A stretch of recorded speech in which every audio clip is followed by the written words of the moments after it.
I said, there comes the Chrono Boost down on those gateways. That is going to give Scornat just enough of a boost to try and get more units out. And here comes 2 sentries as well, so some force fields might be in play.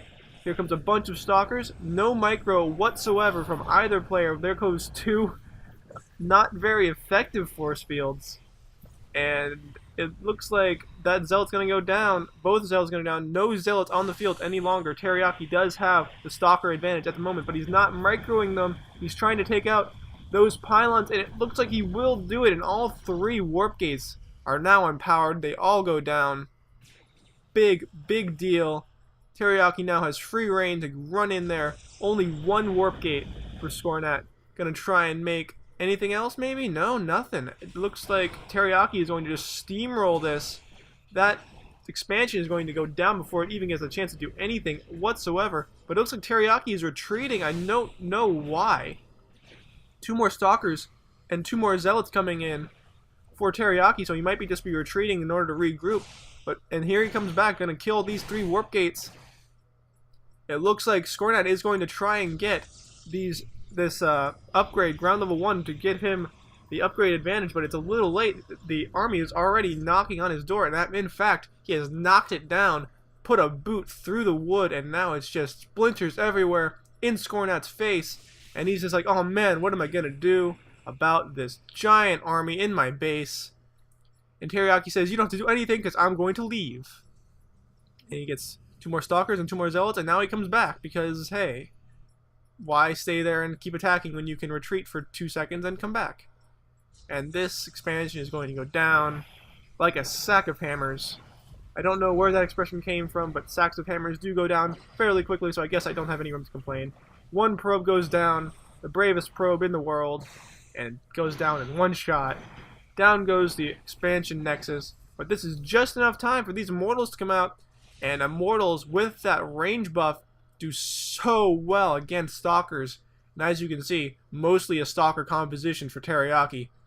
He needs to attack right now before those Immortals come out. He can do it right now. Scornat needs to Chrono Boost out those Immortals to try and get them out before TeRiYaKi decides to attack, which it won't be anytime soon. He needs to attack so far. In fact, he's just going to leave his units there in the little thing of a heart. Hearts everywhere. Oh my gosh, the little heart right here, just showing his love to his opponent, but it doesn't matter because he's going to get out 2 Immortals, and that, my friends, might just be enough to throw back this attack. TeRiYaKi making so many mistakes, not attacking, massing minerals for no reason. Here comes armor level 1. This is going to be ridiculous if he gets more than 4 or 5 Immortals. He's going to be able to steamroll any amount of Stalkers. And TeRiYaKi is not making anything. He's making a Twilight Council, I suppose, for Blink. I can only imagine it's for Blink. But blinking up into a Stalker Immortal ball when you have only Stalkers might not be the wisest idea. Another Immortal coming out for Scornat, and he's going to try and push out with these 3 Immortals 1 sentry. So that might be enough to try and force field off. He's not force fielding, he's not doing anything, and down goes the sentry, down goes some Stalkers. Those Immortals doing so much damage. Only 1 kill for him so far, but that will change as this game goes on because Immortals are just so good against this Gateway army. They can just kite those Zealots forever. So many Zealots now, going straight for Zealots as you see so many Immortals. There's an Observer down, giving him some pretty good vantage points, but there's so many Zealots, and that Immortal might go down. Stalker definitely will. Oh no, it doesn't. It lives. And the Sentry with a perfectly placed force field lets Scornat regroup and make even more Immortals. 2 more Zealots coming in. 3 Zealots only on the field for Scornat, but TeRiYaKi is deciding just not to attack. I mean, he can't wait much longer. He needs to just either pull back and macro up, or he needs to go straight in and attack. But now there's 5 Immortals, and I think that's going to be the tipping point. Scornat, the tech, so much better. Now has the armor against nothing upgrades for TeRiYaKi. This might be it. Two more sentries coming down with those snow globes full of magical essence and power. And that one photon cannon, keeping it real, doing what it needs to do, keeping TeRiYaKi off of his front gate. And it looks like just TeRiYaKi is content to just kind of sit here and contain, force Scornat to stay on one base. And it's true that he is just about to mine out while TeRiYaKi has had this base up and running for a while. I'm sorry I haven't been able to show it to you, but there's been so much action over on Scornat's end of the map. I have to show it to you. It's so cool.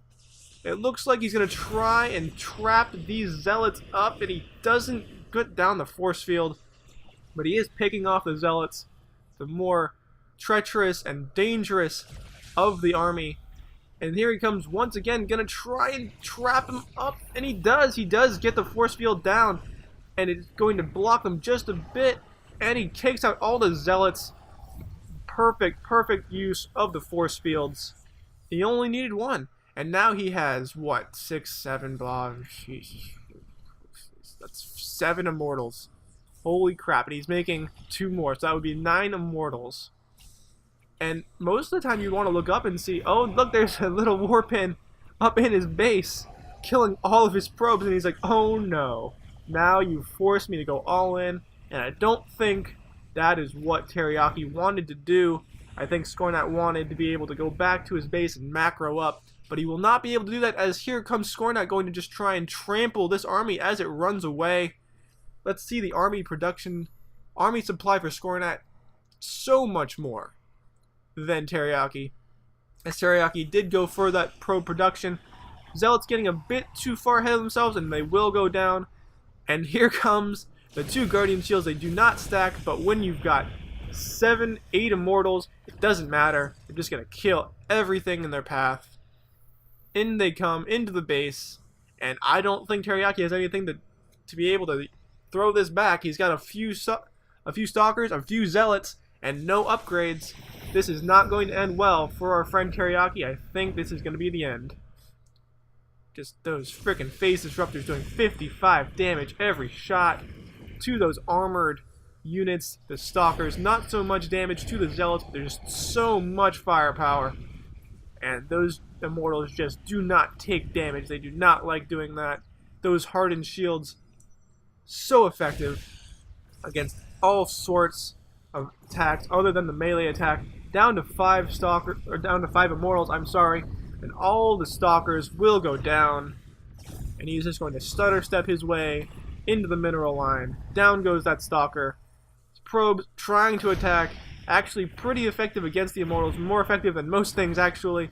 But there's just stutter stepping away, doing so much damage. All of the probes dying. 5 Immortals still on the field.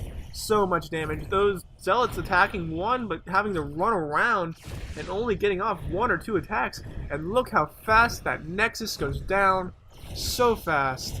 So ridiculous. And now all of the probes going to get picked off. Stutter stepping his way into the main base. And those are just...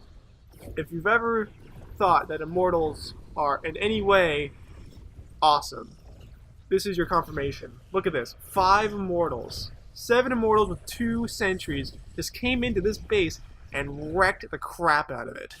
Just destroyed absolutely everything. TeRiYaKi saying, well, this is embarrassing. Pretty embarrassing. Didn't quite have the attack timings down. GG from everybody. Good game. Well played. Everyone's happy. Great game by both players, and I'm glad to have been able to bring you this PvP matchup on the Backwater Gulch. Started out as a pretty standard 4-gate versus 4-gate, but then 7 Immortals emerged and just went buck wild on everybody's face, and that was a fun game, and I'm glad we've been able to bring it to you. And if you've liked the cast, please subscribe. This has been Osbird signing off.